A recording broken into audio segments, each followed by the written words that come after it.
Welcome to my presentation over my student-centered learning journey.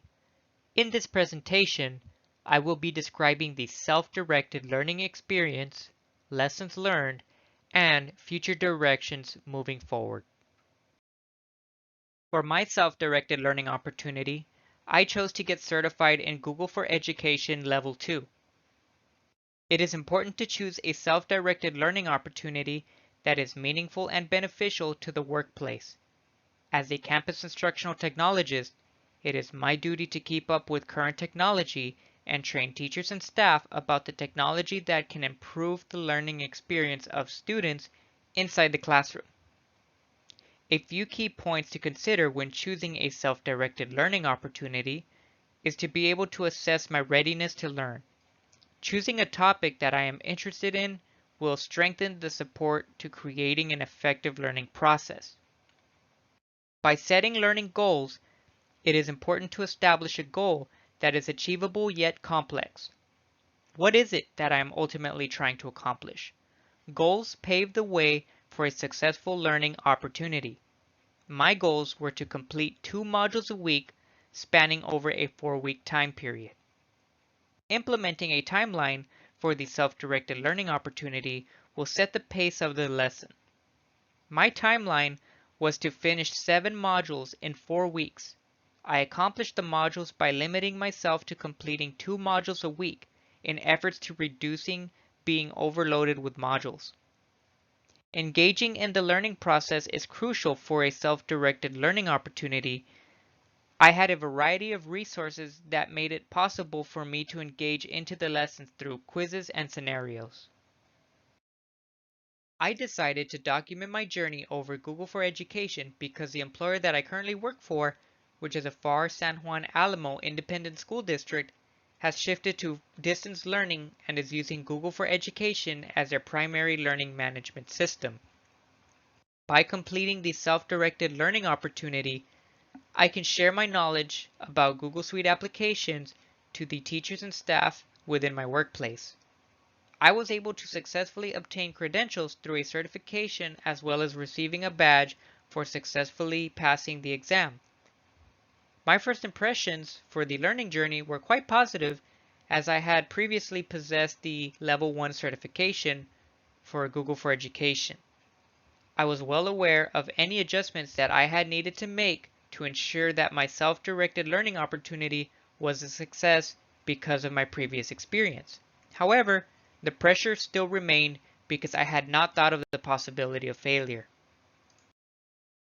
I had learned various types of lessons from content to strategies to self-awareness to motivation. I knew that I was disciplined enough to successfully complete the self-directed learning opportunity because as a person, I am a go-getter. If I want something bad enough, I will discipline myself to allocate time and resources to learning a new skill.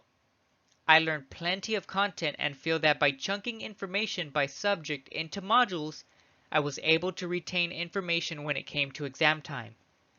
Because of the opportunity, I also became self-aware of how I was going to tackle the approach.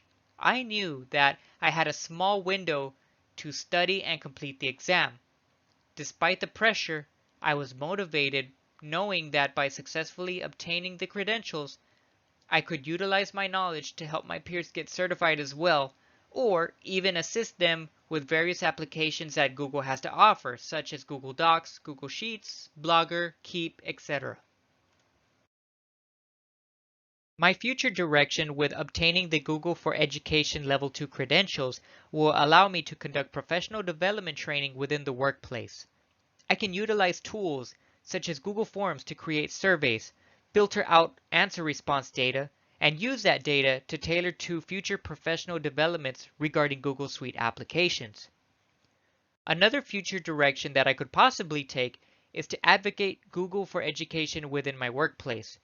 Since PSJA ISD is encouraging teachers district-wide to get certified in Google for Education, I can serve as a mentor to teachers and assist teachers in need with the resources and strategies that I have applied.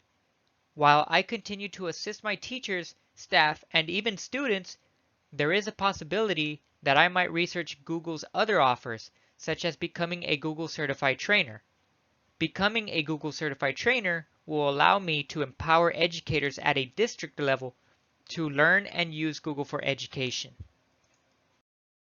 To conclude my journey over the self-directed learning opportunity, looking back and reflecting on the entire experience as a whole has made me realize that we as individuals can accomplish so much on our own as long as we're willing to discipline ourselves and dedicate time to learn.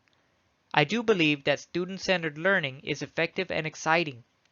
A takeaway of the knowledge learned is that I can share my strategies and methods to colleagues in my workplace that might be considering taking the Google for Education Level 2 exam. The knowledge that I have learned is proof that student-centered learning through a self-directed learning opportunity can benefit an array of learners with different learning styles. Overall, I really enjoyed the experience of this opportunity, and I would like to take a moment to recognize and thank my professor, Dr. Watkins. I have put off getting my Google for Education Level 2 certification as I thought life got in the way. But I am so thankful that I was able to incorporate a self-directed learning opportunity to reach a real goal and complete both Level 1 and Level 2 certifications of Google for Education.